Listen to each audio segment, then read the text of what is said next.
Hello, everybody. Welcome to another episode of Exercise Your Rights. This is a special one because this book is releasing basically now. So just run and get it now. You have a few minutes to pre-order, but it's September 8th is when this book comes out. And the book we're talking about is Never Wake, the anthology, latest anthology from Crystal Lake Publishing. And I have with me in the studio Tim Meyer and Kenneth W. Cain. So welcome both of you. I was going to go over all your bios, but actually let's just get into it. Tell me a little bit about each of you and how you got involved with Never Wake, which is a dream horror, which is very fascinating. Go ahead, Tim. All right. I'll go first. My name's Tim Meyer. I am an author, horror author of like over 20 books. Malignant Summer, The Switch House. Latest one was Lacuna's Point, which came out through Darklit Press about a month ago. And I am the co-editor of Never Wake, which is an anthology of dream horror. And I got involved with it because I kind of had the idea for it initially, and then I pitched it to Ken, who seemed very interested in the idea. And since I had never edited an anthology, we decided that it would be cool if we co-edited it together. So, and then Ken went and pitched it to Crystal Lake, and they were on board, and the rest is history. Awesome. How about you, Kenneth? I'm Kenneth W. Cain. I'm a horror and dark fiction writer and a freelance editor for several publishers. I've done work. It was just I have like a bit of insomnia and sleep issues. So when Tim pitched me the idea, I was like, this is perfect. Fits right in. That's hilarious. I like the idea of dream horror because the only thing I've ever really thought of for, like, it's not really a concept, but nightmares. I mean, we all have dream horror all the time. Well, if we're lucky, all the time, otherwise we might just have it every now and then. But tell me a little bit about this. Like, it says that you use symbolic visions and the meaning of dreams in there, the personal significance of them. Are they portals to other worlds? Tell me a little bit about some of the stories in this anthology. Yeah, the stories are pretty diverse. There's a lot of different stuff in there, which is cool. But I mean, we have stories on like a pillow that a company has manufactured, which is creating like crazy chaos for people. We've got some like dark fantasy type stuff, which kind of takes place in like a fictional dream world. We've got one based on a dream journal, which I thought was really cool. Fracassi wrote a story about a girl's dream journal that was passed down to her from a relative, and it's got a lot of twists and turns in it. So there's like a huge variety of different stories in there that I think people are going to get excited about. And different writing styles too. Like some are very futuristic, some with a little bit of a sci-fi bend to it, and just kind of all over the map. We wanted to represent, like everybody wants to write this story about the nightmare, right? And so we've seen that time and time again. And I think that these stories kind of hit a wider range, like, a wider umbrella of horror stories in the sleep realm. Yeah. Well, I'm going to read off a few of the names in here. I'll probably butcher a couple of them because I do that with names. That's why I'm a writer, not a speaker. You have an introduction. Do what? We won't tell anyone. Yeah, they'll never see it. Dang it. Why are you guys not watching this? You have an introduction from Sadie Hartmann, which is Mother Horror. Stories from Philip Fracassi, Eric LaRocca, Gwendolyn, Kiste, Todd, Keisling, Kristin, Peterson, Laurel, Hightower, Lee Murray, Michael Bailey, TJ Cimfel, Angela Louis. I will go with Michelle Tang, Jara, Nassar, Pedro, and Iniguez, Joe Koch, Anaea, Steve Rasnic, Tim. Before I started reading this, I was like, it doesn't seem that many, but these are a lot of names. Cynthia, Pelayo, Lyndsay, Gilbert, and Catherine McCarthy. Edited by both of you, of course. Cover art by Don Noble. And I do have the cover art up in the corner there. Yeah, is that the entire TLC or is that just some of them? I started out like, oh, it's just a few names on here. That Oh, actually, it's sounded quite a like lot of all. names. It sounded Yeah. like all. Near all of them, if not. Yeah, so that would make sense. It sounded like all of them. I didn't keep a checklist, but it sounded like you hit every single one. So Okay, yeah, and I apologize for butchering anybody's names. This is the really hard question for editors of anthologies, so I apologize. I know we don't like to choose our babies, like which is our favorite, but what are some stories that really stand out to you from this collection? oh man, that is a tough question because Sorry, it's a cheater question. Actually, a story that grew on me, and I hate doing that too because I love all the stories, obviously. But we had Laird Barron was originally going to be in the anthology. He had to drop out for obvious reasons, and we picked up McCarthy, and her story was on second look, it's one of those things. You take a second look and you're like, wow, this is a really good story. So one of those things where you're kind of grateful in a way that to have a second chance at that story. Yeah. How about you, Tim? Yeah, I mean, it is hard because they're all so good, but this is how I make I you guys suffer. I know. I think the last story, Philip Fracassi's story that I mentioned about the dream journals was really cool. And funny story, we had a word count limit, which was like 4,500 words, and he emailed us the story that he wrote for it because he was one of the contracted authors. Like we had done a Kickstarter for the project, and we had about six or seven authors that signed on who were just going to write us stories for it if it got funded, and he was one of them. So he came back with like this 9,000 word story, and we're like, it's a little long, but it was so good that like we had to have it in there. And he's like, I'm so sorry, I couldn't stop writing. And I was like, well, I'm kind of glad you didn't because the story is amazing and we obviously want it. So I love his writing, and I love the story behind the story. And I think that one's gonna resonate with readers of dream horror. Awesome. Do you guys kind of think because like I said, I've never really heard of like dream horror as a kind of a subgenre. Do you guys think that you're founding it? This is the beginning of the dream horror subgenre? I don't know if we found it, because I mean, like Nightmare on Elm Street, right? Yeah, that's like the classic. There's other movies too that Ken and I had talked about, like this movie called Dreamscape from the 80s with Dennis Quaid. Yeah. So there is dream horror out there. I don't know if like that phrase has been really thrown around a lot, but that'd be cool if it catches on and it kind of becomes its own. There are a lot of anthologies starting up about dream horror all of a sudden. So I imagine a lot of the stories we weren't able to take will end up in those anthologies, I imagine. Yeah, that's Space and Time just closed our submissions about 2 weeks ago. Otherwise, we'd be getting all the dream horror. Yeah. Is this the first time you guys have worked together? And how did that go? Did you guys have any challenges? Like one of you's a night person, one of you's a day person, or you just absolutely decided you hated each other in the middle of it, but then you made up? No, it was a pretty smooth process. I mean, we've known each other for a few years. Ken actually started a like writing group, and that I was a part of, and so like we knew each other from that. He had edited a couple of my books for one of my former publishers, so like I was familiar with him and his work style and his work ethic. Yeah, and so our friendship kind of evolved out of that, and then he was the first person I thought of when I had the idea of doing it. And if I was gonna co-edit something with someone, it was gonna be Kenneth W. Cain. So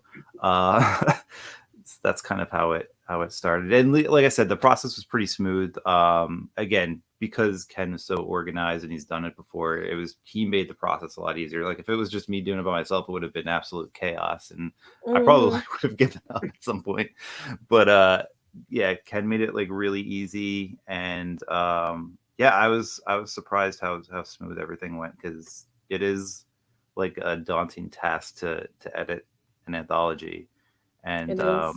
yeah, it's a lot. So, but yeah, it went pretty smoothly, and yeah, I don't know if you have anything to add. The hardest part is to because I hadn't done a Kickstarter before, and doing a Kickstarter was like a real challenge for us. I mean, very thankful for James Aquilon for that, for giving us some ideas and tips and so forth.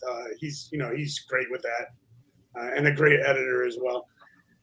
And so he kind of helped us set up, and luckily we just squeaked over the line and we're able to get this done. So yeah, the That's Kickstarter awesome. itself was a project. I mean, it's a project because like you have to first of all set it up. That's a whole thing. Then you have to start promoting it, and promoting that in and of itself was just a job. I felt like that was a full-time job, just promoting it and getting the word out there and coordinating with other Kickstarters and like doing stuff like that. And and then when the money comes through, there's like a bunch of financial stuff that we had to take care of. And so it's a lot. Like you don't really think about when you start taking on a project like that, like all the little things that you have to do. So I having never been on this side before, like I have a much bigger appreciation for people who put out anthologies regularly and edit them regularly. Actually, that was the hardest part, wasn't it? I mean, we were pretty much on the same page regarding the stories. Even yeah, I think there was like a few that we were off on, but like we talked it out and we were able to find the remaining stories that we wanted to take that very easily.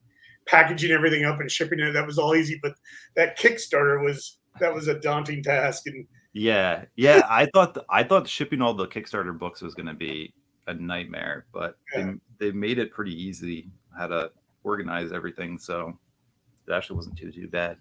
And we only had a couple hundred to do, which some Kickstarters they have like a couple thousand to do, and probably would have driven me crazy, but a couple hundred wasn't too bad. I actually personally live in fear of doing my first Kickstarter. I know it has to happen, which is kind of a good thing to bring up to you guys. I've heard repeatedly from even like Jonathan Mayberry that this is kind of the new way that we do anthologies and fund books, because everything has shifted. The entire industry has shifted. Do you guys think that's true? And would you do another Kickstarter? Like, can you give advice to people?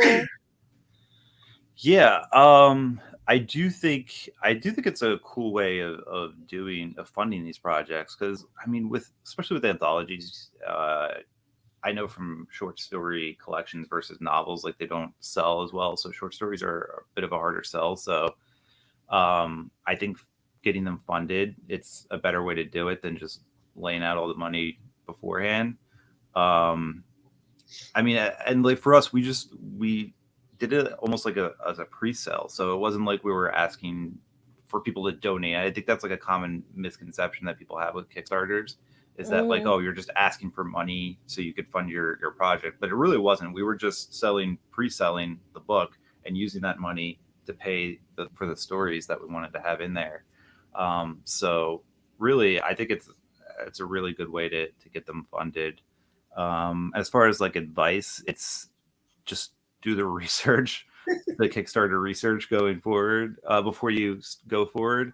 And the promotion is obviously the key. So one of the things that really helped us get us over the line was reaching out to other Kickstarters that had similar stuff going on, like other anthologies, and having them like promote it to their backers, and having us promote their store to our backers, and like doing a little bit of cross promotion. I think that really helped. That's a good idea. Kick us over. Yeah. So, and would I do it again? I think I would, because it ended up being now that I've done it before, like I know like all the small little pitfalls and stuff like that I think I could do a better job with it and make it a little bit more easier than the experience that we had. But yeah, I would do it again for sure. And we might. And we might. Yeah. We don't know. But yeah, it was that's the thing about anthologies. You never know. I've been a part of like 10 of these now, and you never know when they're gonna hit and when they're not. And you want to pay the writers top dollar. I mean, you see so many of them, like $25 for a story, and there's nothing wrong with that. I mean, everybody's got to start and build up.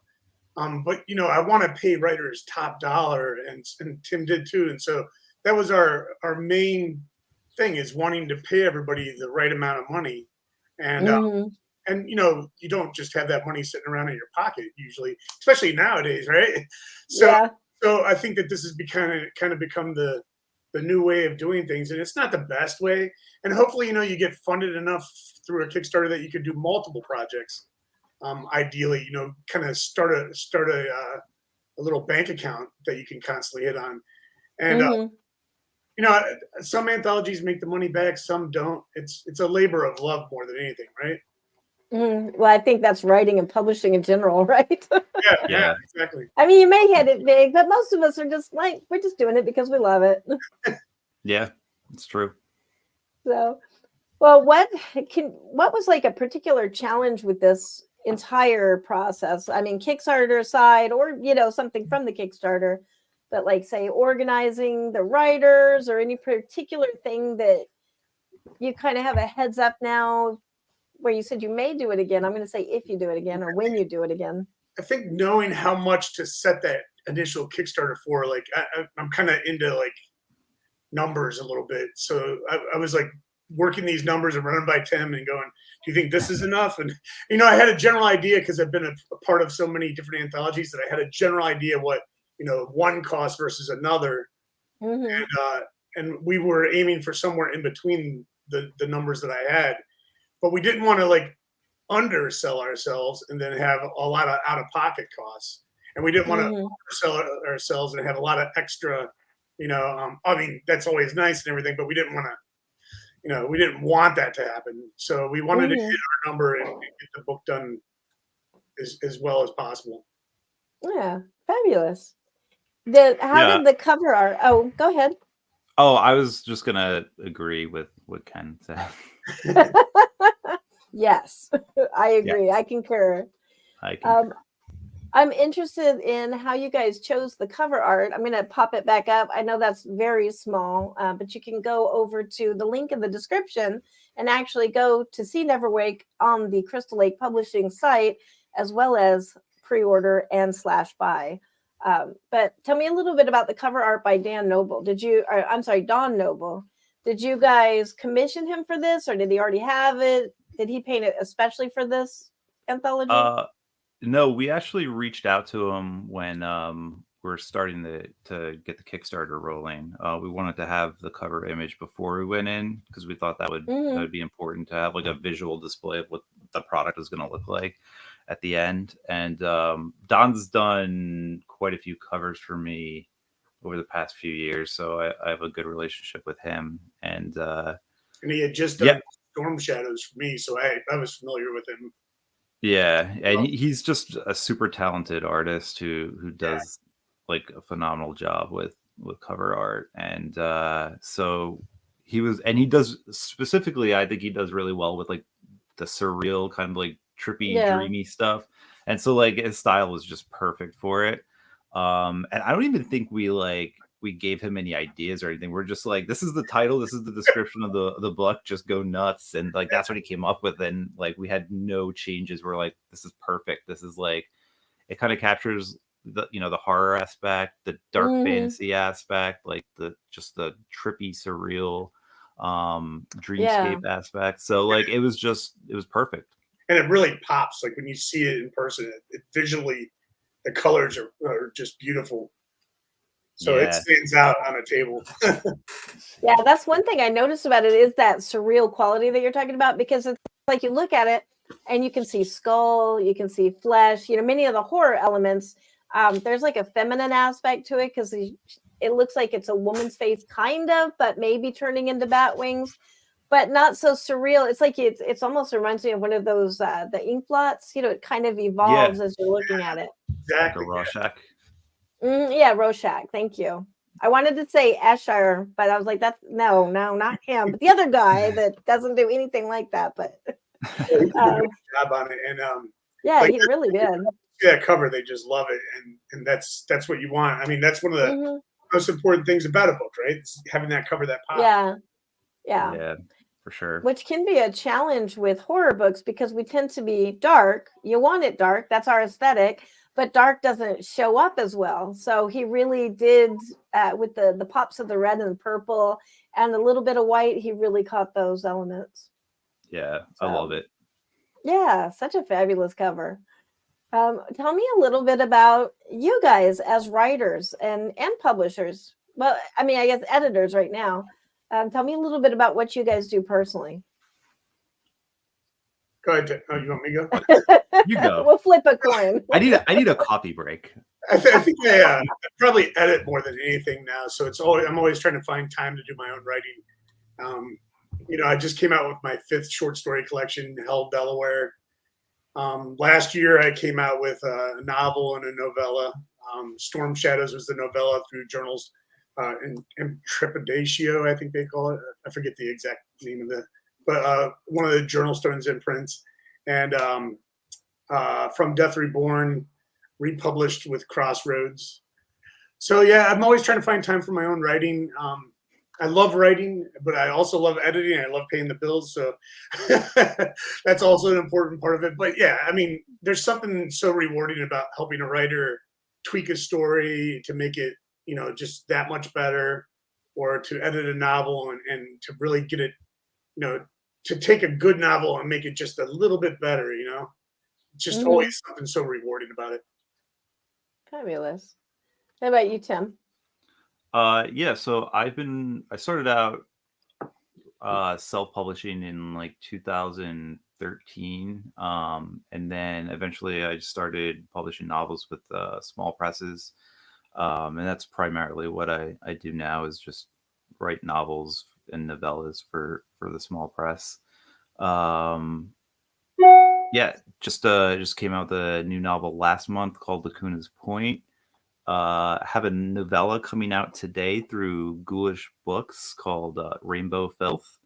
So yeah, thank you. I publish about a novel a year, a novel and a half if you count like novellas and stuff.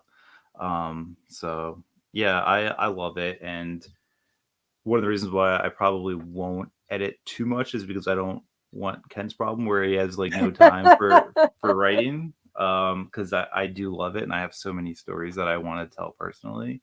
So I don't know if I could jump into the editing gig full time, but it is like a fun. I could see it becoming like a fun part-time gig.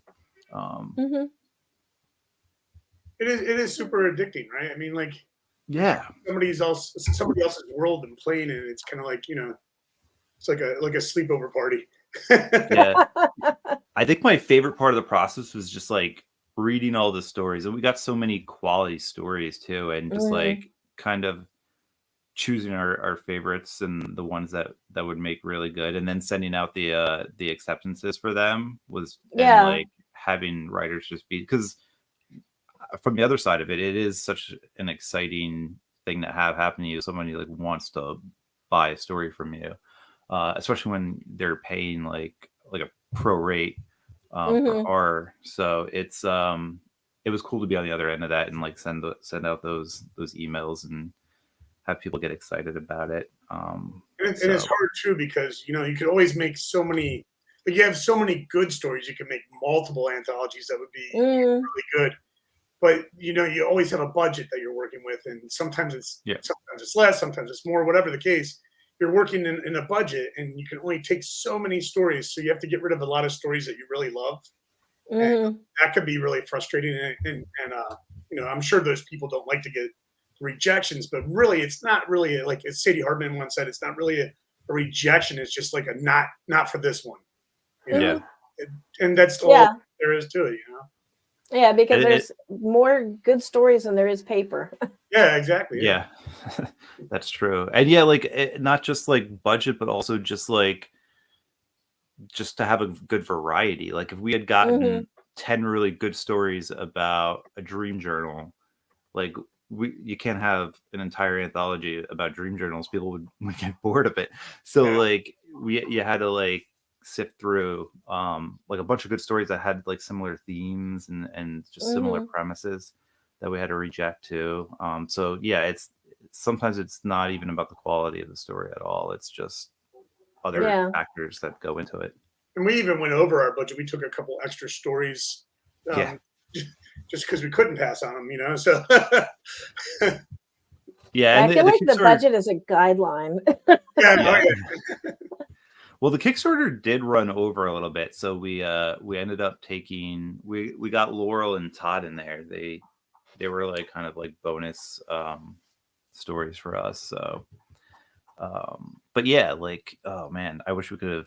Like Ken said it before, like we could have had 3 or 4 volumes of Never Wake, and they all would have been quality anthologies. Yeah. One thing I'm kind of curious about, I may be reading too much into your body language or some of the exchanges you said before, but it sounds like you guys have already talked a little bit about another project. Am I completely misreading that, or have you guys thought about following up with something? We've discussed it.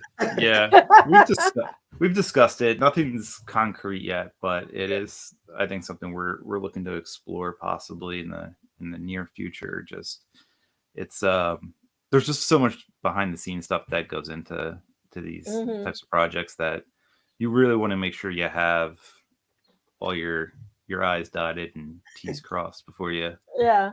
If you announce it now, then you'll start getting submissions tomorrow, right? Yeah. Exactly. Yeah.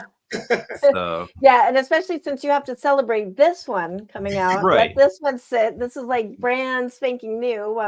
We're still taking the plastic wrap off it, so. Yep. So we'll see how it works out, but yeah, it's something we've been discussing a lot over the last couple of months, and we'll see if we can narrow it down and hopefully announce something sometime. Yeah. Sometime in the near future, hopefully. Yeah. Do you guys have any kind of directions that you're thinking of? Very broad, of course. I'm just. We have some ideas we tossed around back and forth. And you know, I don't know. This is something I think we both really enjoyed doing this. And so, and then there's something so rewarding about, especially about a writer who hasn't had their first prose sale yet, and you're able to give them that, and you're able to work with them and show them, you know, this is what you tend to do, and we can make it better this way, like that kind of stuff.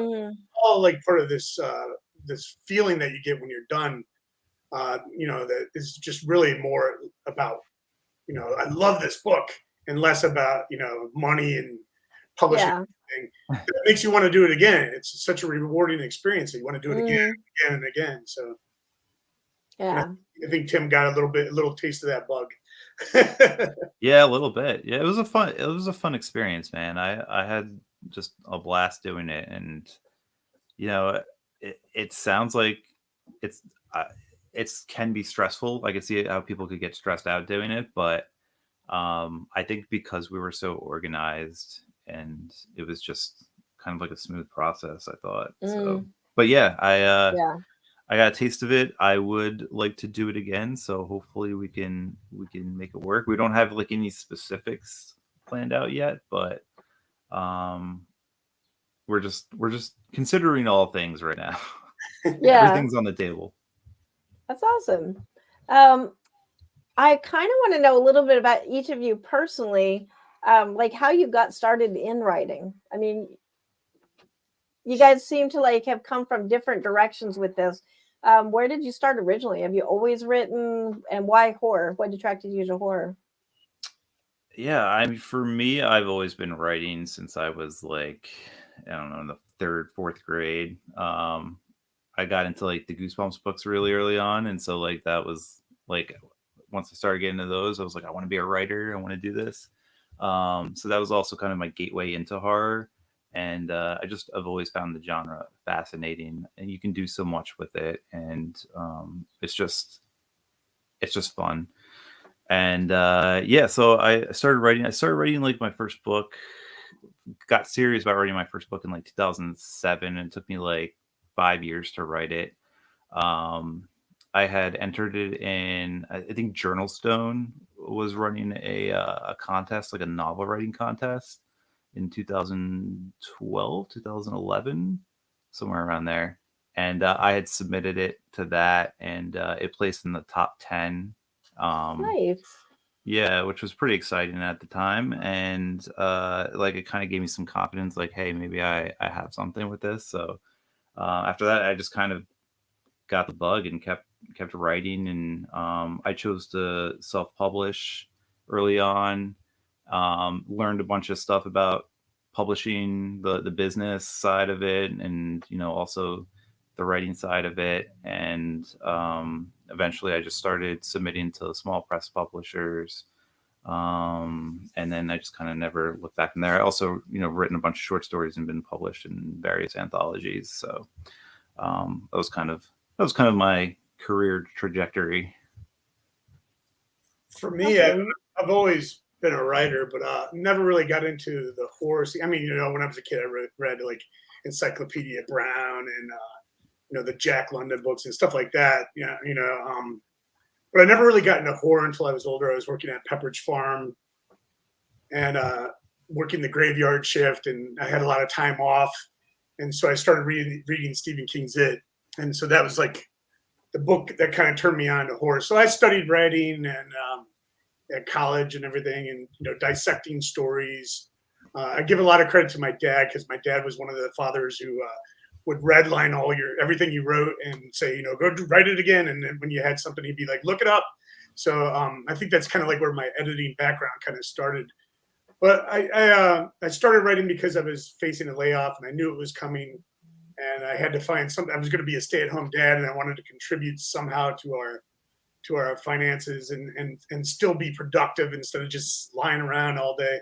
And so I picked writing, which, not the greatest financially, but it kept me busy, right? And I really love it and enjoy it, and I've been doing it ever since. I may not be the best writer ever, but I love doing it so much. I'm going to keep throwing my work in front of people's faces as long as I can, and try to always put out a better story. And same with editing.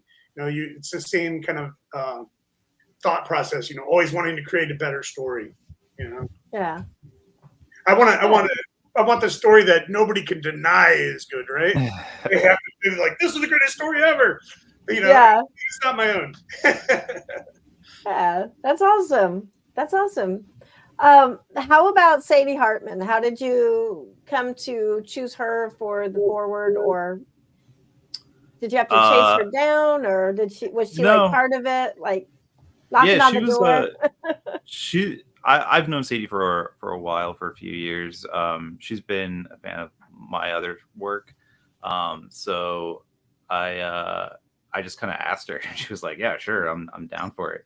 But yeah, she included one of my books, or a couple of my books, in the Nightworms packages. So I've known her for a while, and we're friends. So I just reached out to her and was like, "Hey, I got this anthology. Do you want to write the forward?" Because she is Mother Horror after all, and she knows best. So yeah, we thought it'd be cool to have her write the forward for it and get her thoughts on it. So fantastic. Well, I guess we're just about out of time. I kind of want to know what each of you do. I know I've kind of like pestered you about like what anthology you might do in the future, but how about other works that each of you are coming out with? Like, what have you got coming out, and where can we find you as well? Sure. For me, I just had a novel come out last month called Lacuna's Point through Darklit Press. Novella came out today through Ghoulish Books called Rainbow Filth. And I don't think I have anything officially being released besides, Never Wake, obviously, at the end of the week on September 8th. But I have a few things that are done that I'm just kind of like looking for places. Like I have one deal I think that's pretty much going to happen. I just haven't signed the contract yet, so I can't really say anything about it. But that would be a new novel probably coming out next year sometime. And then, yeah, you can find me. I'm all over social media, Twitter, X, whatever its name is now, Facebook, Instagram, the Blue Sky one. I'm on there as well. And you can find me also at my website, timmeyerwrites.com. Awesome. And all those links will be in the description. How about you, Kenneth? So you can get my whole publishing history and all my social media links at kennethwkane.com. I have, of course, Neverwake coming out September 8th. And then I have October Screams, a second anthology I edited this year, coming out September 19th. So, Oh, wow. yeah. Of course, I had Hell Delaware come out this year. That's like I said, my 5th short story collection. All the stories kind of revolve around this made-up town at the shore in Delaware, because Delaware is a fun place to kind of blow up. I had a story called Unspoken Truths come out through Hex Publishers and Random Games. That's an anthology called The Universe, Stories of the Reconvergence. And I had a story, Brothers in Arms, come out in Shakespeare Unleashed. Nice. And I recently had a little short piece come out from Sudden Fictions called A Close Family. So I've been keeping busy. That's Sounds fabulous. Yeah. Well, thank you so much, both of you, for coming on here. I urge everybody watching this to go get Never Wake right now. Link in the description. And I look forward to seeing both of you more in the future. Awesome. Thank you very much. Thank you. Thank you for having us. All right. We'll see you next week on Exercise Your Rights.